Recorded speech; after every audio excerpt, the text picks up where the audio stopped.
Hello! Welcome! Hey, this is the Genesee County Compassion Club Show. I'm your host, Jeremy, back here in the studios at allpointstv.com. It's a beautiful day. Thank you for letting me back in here, John. I appreciate it. And he keeps letting me come back. I don't know why, but I like it. Well, everybody watches your show, so that helps us. Right on. But no, I'm glad to be here. I'm going to let you guys know what's happening down at the Genesee County Compassion Club. Going to get you up to speed today, what's going on with marijuana in general across the country, and let you know what events we've got coming up as well. Obviously, yesterday was the primaries, so I hope that you all got out and voted. I know that we had our fun event yesterday down at the club, our Blueberry Run for the Roses, or Run for the Blueberries, excuse me. It was a well-attended event, and I know you had to vote in order to play the game. We had a lot of people playing the game, so it's a good thing, and I'm proud of our membership. You guys actually are getting involved, getting out there, voting. I saw a lot of I voted stickers at the club yesterday, and that's important. It's good to engage and to be aware, and our members,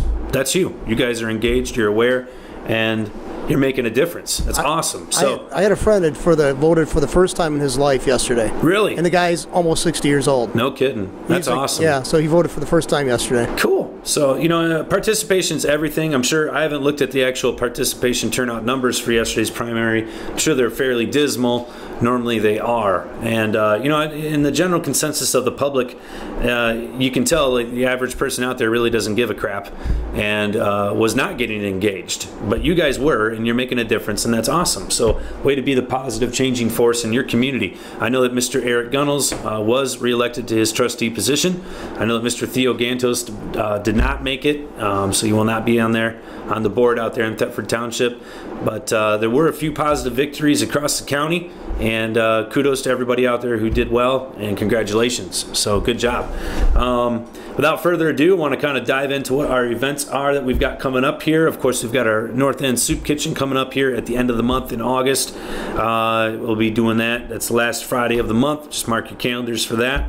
And then as well, we do have another event on August 29th. This is our second annual golf charity event for the Roar Foundation, which is Hurley Medical is doing that. Helps kids get books, which is an awesome thing. It's going to be held down at Copper Ridge Golf Course. Again, like I said, August 29th. You can sign up at the club. I believe the fee is $70. It includes 18 holes of golf, which is going to be a 4-man scramble. It's also going to include a cart, which I know you're going to need that. Hot dog at the turn, and a steak dinner. There's going to be prizes for first place team. I believe it's $200, so it's pretty cool. Also, there'll be prizes for closest to the pin, and what's the other one? Longest putt. So good stuff there for all you serious golfers. You can have a chance to win back a little bit of cash. But the most important thing is you'll be having a good time and also helping some children's lives improve. So that's good stuff right there. That's worth it all. August 29th, check that out if you would, please. I appreciate it. Hey, if you're not a great golfer, don't worry about it. I'll be there. I'm absolutely terrible. So you will not be the worst person on the course. That's my job. Okay? All right. So we got some cool stuff coming up here. I want to make sure you mark down your calendars for those events. And definitely wanted to say thank you for everybody that participated yesterday in our event. It was a lot of fun. I know we had the races, the stick horses, the blueberry pies. Blueberry himself was there, of course, kind of like our maitre d', our honored guest of the event. And he built, no kidding, an adult-sized rocking horse for the event. And then we got some cool pics of that. You can check out the Facebook page if you want to see more. Look up Genesee Compassion Club. It's pretty cool.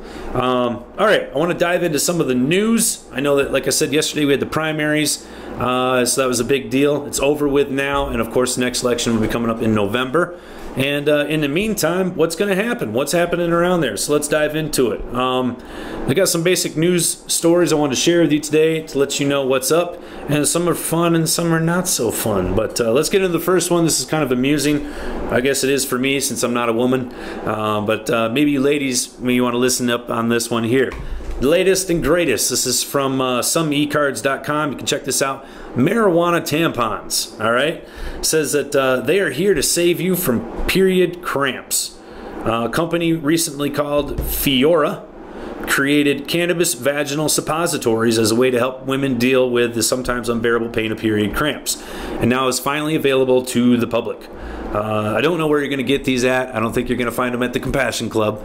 But I think it's interesting and neat to see the different ways that cannabis is being used, the different applications that people are coming up with for them. I know that, years ago I talked to somebody and they told me, if you're in California, you can get cannabis recommendation from your doctor for PMS. And I thought, well, how appropriate. I mean, it relieves swelling, relieves cramps, relieves pain, stimulates appetite, all of the things that women go through when they're with, the PMS and so on. Obviously I don't know much more than that, but, it's a cool thing. It's a good thing. And, if there's anybody out there who wants to tell us how it works, great. You can speak up. I'll give you a little more detail. It says the cannabis-laced tampons contain THC and CBD, which help take down pain, release happy chemicals to the brain, as the article says, and relaxes muscles and nerves. It says many women who have tried them are saying they've helped with the awful terror that is having your period. So, cool thing. I wonder if that would be using like a tincture that would be infused in that, or what? It is a vaginal suppository, so I don't think you're going to use it as a tincture. But I think that would be that'd be burning. I don't know how they'd put it in there chemically, though, how it's actually getting subcutaneous or into the body. I'm not a doctor on that, so that'd be a rapid absorption to the body, though. I believe it would be, and I have talked to a couple different physicians. We talked about some other types of suppositories for people who can't ingest or can't smoke, and they said actually, it's probably one of the most effective ways to get the marijuana into your bloodstream quickly, effectively. It has to, it doesn't have to go through your kidneys and your liver and all that stuff to be processed. So, pretty cool stuff. Says here they're not cheap though. Says a pack of 4 will cost you $44. It's $11 a piece. So I don't know what they normally run, but that sounds pretty expensive. So, but hey, anyways, new product, new things. It's always great to see stuff being introduced. Always neat to see what the creativity level is. You can never stop all those folks that are on sativa. They're just always coming up with ideas. So it's good stuff. All right, we've talked about this on the show extensively, and we're going to talk a little bit about it more today. Talking about marijuana rescheduling. Obviously, this is something that needs to be addressed. Should have been addressed a long time ago. Probably should have never, ever actually been done in the first place. And in fact, if you look at the federal drug scheduling, which was set in place back in 1970 by the Controlled Substances Act, which was passed through an executive order by President Nixon. Butthole. But anyways, he passed that back in 1970. And at the time when he passed the Controlled Substances Act, the recommendation from the people who put the material together was that marijuana should not be included on the list at all whatsoever. And unfortunately, Nixon was listening to other people who had concerns about money and protecting their industries and so on. And so he agreed to go ahead and place it on the schedule. And not only just on the schedule, but he placed it at the very top, right next to heroin and other kinds of crazy drugs that, of course, are good for nothing.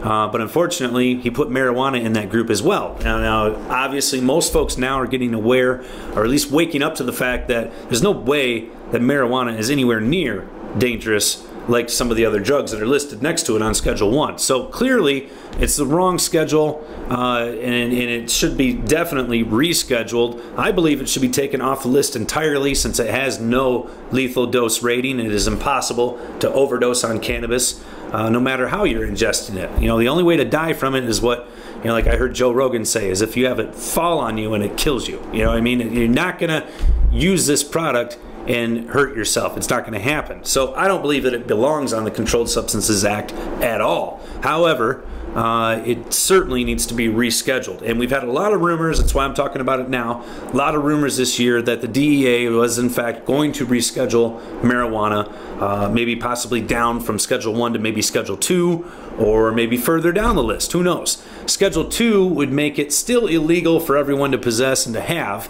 However, it would allow research, it would allow pharmaceutical companies to use it.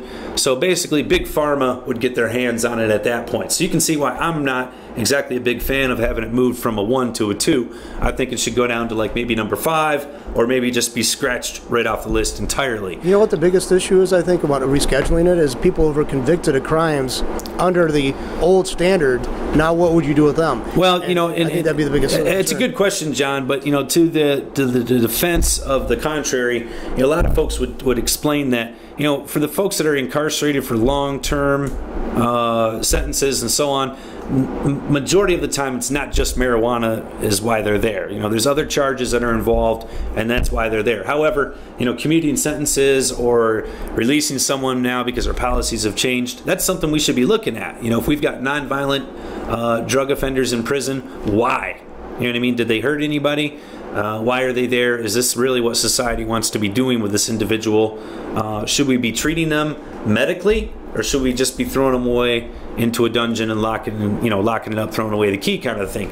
Obviously it's a different way to handle addiction. It's a different way to handle substance abuse issues. And I think that we need to address those as well in this country. But the first step to doing that is going to be getting this rescheduled. And unfortunately, it's not going to happen. It's not going to happen this year. A lot of folks had talked about, they think Obama's going to do something before he gets out of office. Well, here, let me read this to you, and you can make your own assumptions, all right? It says here, it's unofficially official. A senior executive at the Drug Enforcement Administration has confirmed the DEA will not be rescheduling marijuana in 2016. DEA is not going to reschedule marijuana this year. They aren't issuing a public announcement about the change. So they're not even going to talk about it. This here is kind of like under the table. Some, backroom attorney is speaking up and saying, hey, look, I'm just letting you know, DEA isn't even going to touch this year. They're not going to talk about it. All right. This is from westword.com. You can check it out yourself. It says here, obviously a lot of advocates, legislators who support hoping that the DEA would reschedule marijuana from 1 to a 2, like I was just talking about. The reclassification would acknowledge that the drug holds medical value and allow for more research, which is, we do need to have more official research. There's been a ton of research already done on it. A lot of people want to ignore all of the research that's already been conducted because it wasn't official. However, majority of this research I'm referring to has been done by physicians, hospitals, universities, and there is a wealth of information about the medicinal effects, how it works, so on and so forth. And we continue to ignore that information because, well, it's still illegal. So, this would help open up people's minds and also help open up the checkbook in a sense to allow for this research to occur. So it says here the DEA had sent letters to lawmakers in April saying that the agency would release an announcement on rescheduling in the first half of the year, but July 1st came and went with no announcement, and the DEA has refused to set a new timeline. It says they do not have a date set to make an announcement one way or another. And it sounds like when that date is set, it won't be in any 2016 calendar. So we have yet to see when this is going to occur. Maybe next year, maybe not. I think that, obviously we've got the presidential election going on here in November. And when we have a new president in office, I think that we're going to probably see more changes happen. I mean, you could very well see different department heads be switched up. Maybe who's in charge of the DEA is no longer in charge of the DEA. Really don't know how that's going to go, and we have yet to see how it's going to happen. At this point, or at this juncture, it looks like nothing is going to happen so far this year. So really, we'll have to wait this out and see. I mean, there's still, I still have like some kind of sliver of a glimmer of hope that Obama would do something wild and crazy, maybe back in December when, he's just about ready to step out of office. But I doubt it because, I do believe that our politicians are really just puppets, and the industries that are behind them that actually control them, they're not ready to release this cat out of the bag yet. They want to make sure that they can have their digs on. They want to make sure that they can have their patents in place, the production's in line, the regulations are set up for them. And, that's really the kind of baloney that I think the majority of the Main Street people in this country are tired of. They want to be able to have their own personal shot at making it out. We want to encourage the entrepreneurial spirit, and we want to have safety, but we don't want to have regulation that regulates people out of business either. So I think that this is something that needs to be to the forefront of our conversations when we talk about marijuana. However, right now it's not happening. So hang on to your chairs. We're going to have more of the same here in the upcoming future. All right, next case I want to talk about here. This is kind of interesting. I know a lot of people heard about this earlier this year, but this was dealing with the Native Americans having the ability to sort of do what they want in a sense when it comes to cannabis because of their status. However, that's really not the case. So here's the gist of it, okay? This is from Fox News. So you can check it out yourself. It says 2 consultants who worked with the Native American tribe on its plans to open the nation's first marijuana resort have been charged with drug offenses, South Dakota's Attorney General announced Wednesday. So let me read that again to you. 2 consultants who worked with a Native American tribe on plans to open the nation's first marijuana resort. So these guys weren't actually having anything to do with the marijuana. They were just simply consulting a group of Native Americans on their idea for what they wanted to do with their marijuana. And yet these consultants are the ones that are being charged with the crime. So it says the charges come 8 months after the Flandreau Santee Sioux destroyed their crop amid fears of a federal raid. So it appears this Native American group had moved forward and had attempted to begin their marijuana resort, even so far as to start a crop and start growing it. Amid fears of being raided, busted, having things confiscated, so on and so forth, the tribe decided to eradicate their own crop, destroy it, and lose their idea, basically, just walk away from it. So they did. However, after that, now the consultants who were helping them out are being tried or being put to trial by the Attorney General. His name is Marty Jackley. It says he warned the tribe's proposal from the start, said that a range of marijuana possession charges had been brought against 2 top officials of a Colorado-based company hired to work with the tribe. So these guys are from Colorado. They think they know what they got going on. They went in there and tried to consult these unfortunate Native Americans who were trying to do something, and it all blew up in their face, basically. So, prohibition is still strong. We get the impression from looking at Facebook and reading the news and watching CNN that somehow marijuana is just a free-for-all and everybody can do what they want. And that's really not the truth. It actually couldn't be farther from the truth, because it is still illegal in this country, and it is illegal in the majority of the states in this country. And it is still being heavily pursued from a criminal aspect. So people need to be very careful about being in this industry. You have to be a stickler about the rules, the limits. You have to make sure you're doing it for the right purpose, the right reasons, paying your tax, filling out the forms, getting your certifications, whatever it is. You got to dot the I's and cross the T's. And unfortunately, these guys are kind of going out of the box. They tried, and now it's blowing up on them. So I think it's just kind of a bit of a warning. Obviously, if you look at South Dakota, where this was occurring, South Dakota does not have a medical marijuana law. Should Native Americans be able to do what they want? Yeah, I think they probably should, to a degree, especially if it's in their own land, like a reservation or something. But, that's not the way this government works. It's not the way this country works. And unfortunately for these folks here, now they're going to have to go through and fight charges. So it's a pretty big deal.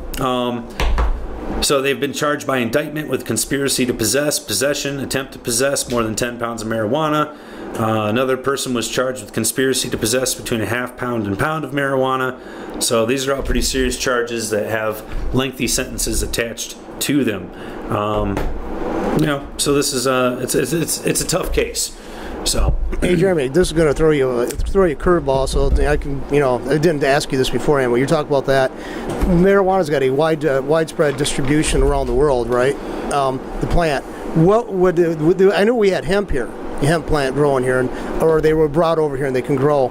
Would the natives actually had some kind of form of marijuana plant, that they might have used back then, or what would you theorize probably be the what type would it be, like a sativa or indica variety or whatever? That's a good question.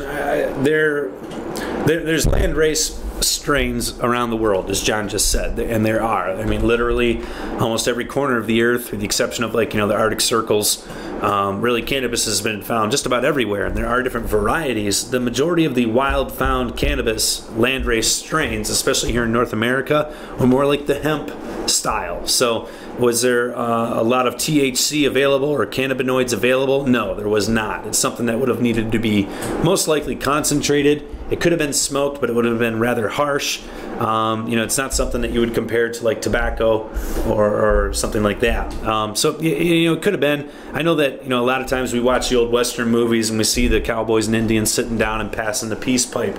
I don't mean to rain on your parade, but the majority of the time it was tobacco that was in the pipe, not weed. And you also have to remember that just since 1970, the average potency of cannabis has gone up considerably, and that's because of the different growing techniques, the indoor cultivation, the hybridization, and so on and so forth. So you go roll back 200 years, and the level of cannabinoids that would have been available on cannabis itself would have been significantly less than what you see today. And probably most likely not used in the same manner as what is found today. However, it probably was heavily used for more industrial type applications like making rope, clothing, maybe building your home, other types of things like that. So, I had friends of mine older than me. I'm in my 50s, and they were like probably in their close to their 70s now, and they say they smoked weed back in the 60s and 70s, and they got buzzed. But now they said one person said they hit the stuff that was like somebody had grown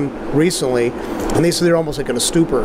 They said it was unbelievable. They couldn't believe it was the same type of plant that they used to smoke back in the days, back in the past days. So they said that it's an amazing amount of, and I think tobacco also went through that too. They did a hybrid, they make hybrids up, and certainly, certain characteristics. You could look at alcohol as the same way. I mean, if you had somebody who was not a heavy drinker at all, and maybe never drank at all, and then you gave them a beer, and then you give them a shot of Everclear. I mean, there's going to be a big difference there in the potency.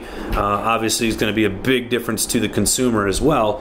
And I think it's funny how right now one of the adversarial points that is being made is that marijuana is so much stronger now than it was back when you were kids. This isn't your father's marijuana, or whatever it is that they're trying to say. I think it's preposterous for them to try to make that point that somehow marijuana shouldn't be illegal or shouldn't be available today because of its increased potency, when yet we have something that's lethal that has varying degrees of potency, and it's just socially understood that these are different levels. They need to be consumed in different methods, different quantities, and it's just a given. We just know that you're not going to go pound shots of Everclear as if you were drinking a glass of wine. You know what I mean? It's just socially accepted. And I think that maybe 50 years from now, we'll have that same social acceptance of cannabis products, and people will understand, look, a flower form is not going to treat you the same way as a concentrate form. There's different ways you're going to want to ingest that so that you can make sure you're monitoring your ingestion. You're not getting over medicated. You're not getting more than what you want out of it. That's the case. I was just listening to one of my favorite comedians the other day, Cat Williams, and he was talking about the fact that marijuana is stronger now than it was 10 or 20 years ago, and that he had to modify what he was doing because of that. But it doesn't mean that it shouldn't be available or that these stronger forms shouldn't exist. It just means that the consumer has to become educated to understand what's going to work best for them. And obviously that's something that can be done, as you have seen it been done in various products across various industries, and it's just accepted. So, they put the proof amount on the bottle, you know what you're getting. Even if you're not a heavy drinker, you still know that 80 is more than 10. So I think that cannabis, in the future will be the same way. So we'll see. All right, got another story here I want to share with you. This is from marijuana.com. Story by Tom Angel. Says here, WikiLeaks released hacked emails from the DNC causing a stir for Hillary, which I think most of you probably heard about that, right? From the DNC convention.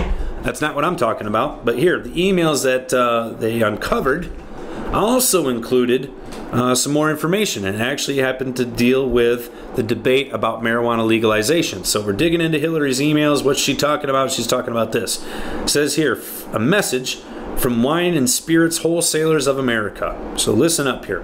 While neutral on the issue of legalization, WSWA, which is Wine Spirits Wholesalers of America, this is a lobbying group, mind you, believes states that legalize marijuana need to ensure appropriate and effective regulations are enacted to protect the public from the dangers associated with the abuse and misuse of marijuana. 23 states, blah, blah, blah, have legalized. Colorado, they just go on to talk about this.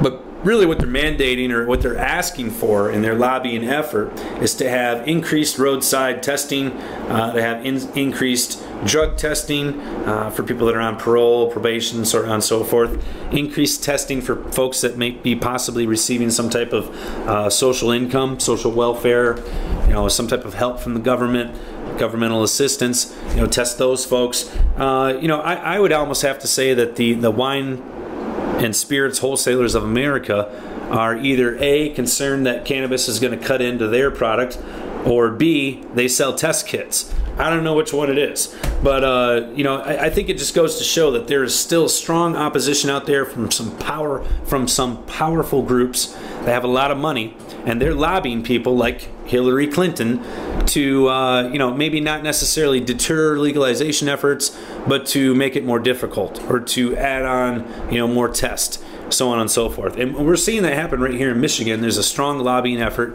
to get this roadside drug testing program off, to get the equipment out there in the hands of the officers when actually the equipment is actually faulty and provides false positives. This type of stuff here, it's an infringement on civil rights. I think it's unconstitutional, and random roadside checks I think have been proven in the past to be unconstitutional.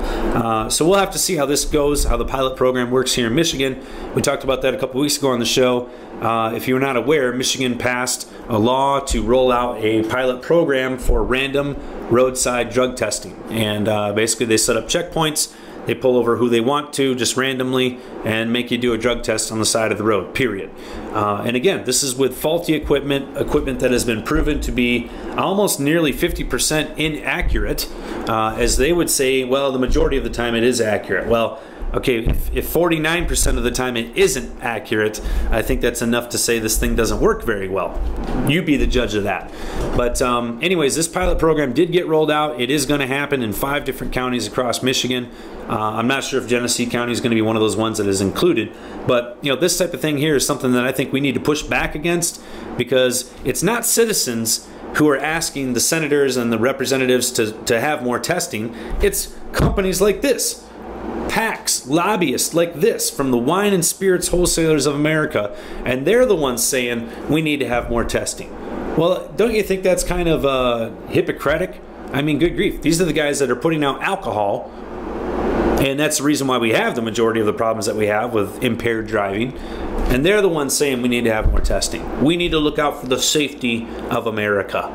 Bull crap. You're looking out for your own interest. Either you don't want them to buy marijuana instead of buying wine, or you sell test kits. One of the two. You pick. So I think we have to be very inquisitive when we see policies like this get rolled out on the state level, and we have to find out, okay, every time you roll these things out, you tell us it's for our safety, but somehow I don't feel any safer. And I feel inconvenienced, and I feel now that you're just spending more of our tax dollars on frivolous things. But that's my opinion. So I can voice that to my senator and to my legislator. I hope that you do the same.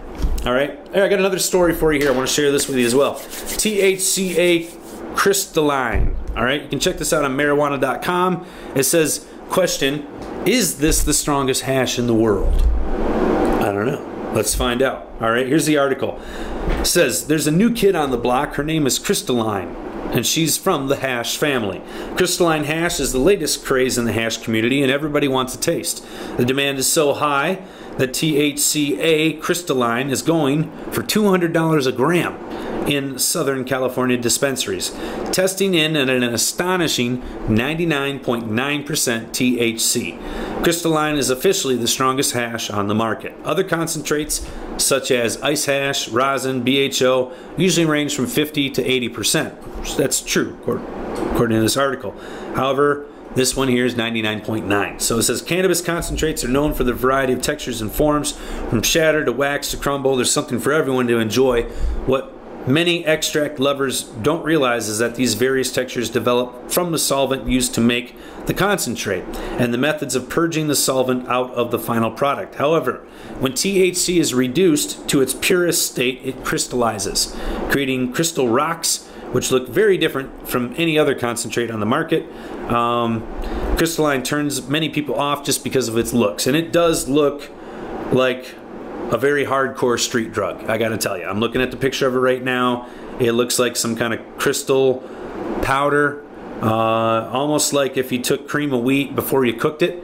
And it's got a little bit of a yellowish color to it. I gotta tell you, without a proper label, this would be dangerous to get caught with, because it could be very easily misidentified as something else. I haven't seen any of this around. Maybe you guys have. Maybe some of you have been out to Cali and you got the new latest product, had a chance to try this out. I know that we have had concentrates in the club that have been over 90%. However, they included more than just THCA, which is what this is. So not only have they concentrated it, but they've isolated it. And then when they do that, it crystallizes and becomes this crystalline product that they're trying to tell you about. So at any rate, it says here, Guild Extracts, a Southern California extraction company, is a current leader of the crystalline production. The crystallizing process is kept under lock and key, but they claim the ability to make THCA crystalline out of any starting material ranging from hydrocarbon extract, CO2 extract, and ice water concentrate. One thing Guild Extracts has made clear is that they are not using a solvent to create this hash. They are extracting pure THC from their starting materials. So they don't go further to say how they are extracting it. I think it is interesting to point out that they are extracting this THCA crystalline material from an already previously extracted product. So they're using concentrate, and then they're sort of concentrating the concentrate, if you will. And they're coming up with something that is further concentrated. Go figure. So, this could be good for a number of different things. If you need something that is that potent, or that pure, I guess I should say, there are folks out there that could use something like this. It looks to me like something that could be ingested in a myriad of different ways. So that also could be effective and very helpful for a lot of folks. The one thing I will say is that if it is 99.9% THCA, then number one, it does not contain any of the other cannabinoids that may be found in your other concentrates or in your flower form or in your edible form. Number two, it's not going to include any of your terpenes as well. So probably would be a little bit lacking on the flavor side, and it is going to obviously be lacking on the other cannabinoid contents that have been removed to get to this pure THCA cannabinoid. And so it could be a good thing, could be a bad thing, kind of depends on the consumer. It's something that you probably need to try out for yourself and find out. I would be interested to see what the extraction process is. If they're not using a solvent, how are they doing this? Are they freezing it? Are they using some type of frozen gas or something like that to do this? I don't know. But at any rate, I want to tell you guys about it because, I don't know, maybe some of you guys have seen that. Anybody seen this crystalline stuff? If you have, let's check it out. All right, got another story for you. And then before we wrap up the show today, I've got a brand new 120-minute or 120-second segment I want to share with you guys. That's going to be awesome. So let me get this story out to you, and then we'll dive into that. Let's see here. This is in regards to anti-marijuana campaigns. So we talked a little bit about this on the show earlier today. This is some more of that. So let me read this article. It's from High Times. Check this out. In an attempt to sabotage several well-funded campaigns aimed at ending marijuana prohibition across the nation, later this year, a gang of drug warriors headed up by former Rhode Island Representative Patrick Kennedy has emerged with a war chest of more than $2 million that will be used to try to con the average citizen into voting against legalization ballot measures, including the one in California, when they show up at the polls in November. So, obviously, prohibition is alive and well, and there's a lot of folks that believe strongly in it, strongly enough to collect $2 million to fight it. It's a pretty big deal. All right, it says, although there's been very little noise throughout the first part of 2016 about opposing forces pouring mega dollars into campaigns aimed at stopping legalization, the LA Times reported on Monday that Smart Approaches to Marijuana, abbreviated as SAM, which was founded by Kennedy, prohibition advocate Kevin Sabat, and David Froome, senior editor of The Atlantic, is planning to spend millions on fighting initiatives to legalize the leaf in Arizona, California, Maine, Massachusetts, and Nevada. SAM claims its mission to stop these marijuana proposals from becoming law is really about fighting against big marijuana, a system which has consistently placed corporate profits and addiction ahead of public health, according to their website. The group is concerned that in legalizing marijuana, the nation is heading toward the creation of another tobacco industry, one that allows a few to get wealthy off the erosion of the American population. So that's it in a nutshell. You can read the rest of the article for yourself. I am not a fan of PAM or SAM or whatever the hell you want to call it.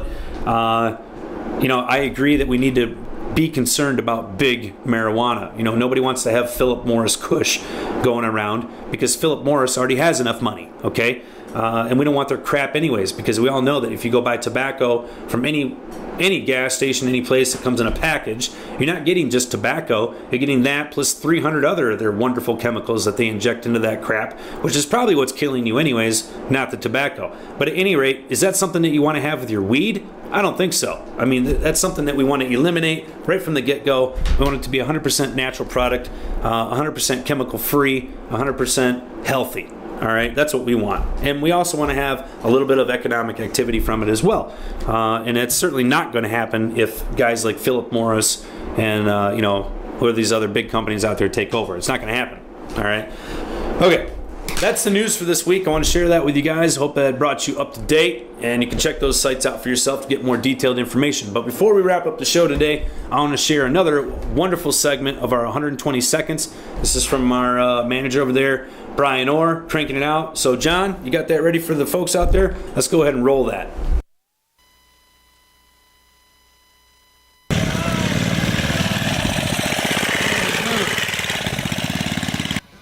I'm Brian Orr, and this is G3C's 120 Seconds. Welcome to 120 Seconds, the 420 episode. Our 7th annual 420 celebration was a success this year, and we're already looking forward to doing it again next year. Hundreds of G3C members participated and joined us throughout the day. We'd really like to thank everyone for showing up and hanging out and having a good time. Without your participation in these events and being here day in and day out, and of course year round, events like this are not possible. So it really does mean a lot to our club overall. We'd also like to thank all the G3 staff for their participation and hard work in making this happen. And tell you a little bit about the kind of fun we did have. There were plenty of prizes given away, there were games to be had, our annual twist off and 420 Cup were an absolute riot. We'd like to thank and give a good congrats to all the winners of those. The auction was a blast, and it's safe to say that a smoking good time was had by everyone.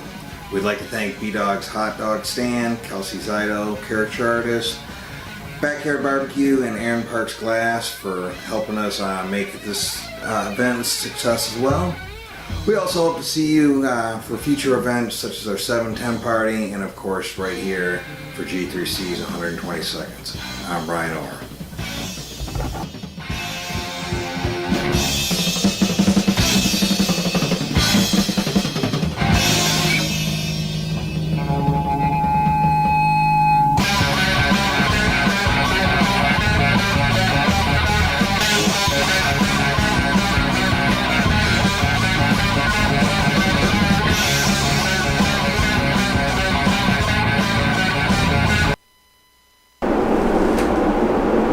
Cool. All right. Thank you, Brian. I love that stuff. I think it's awesome. I love the guitar in the background, too. I got some theme music for this show. How did he do that? That was awesome. Yeah, just get that track. You get permission to use it. Yeah. Right. I like it. That was good stuff. Well, thank you, Brian. That was fantastic. And yes, our 420 party was off the hook, off the shelf, whatever. It was awesome. So, all right, guys, thanks for joining me this week at allpointstv.com. This is the Genesee County Compassion Club show. I appreciate you being here with me. Have a safe, healthy week. I hope everything cools down for you soon, and I hope you guys are growing some good weed. All right, so take care of yourselves, take care of your families, and catch me here next week on the Genesee County Compassion Club show.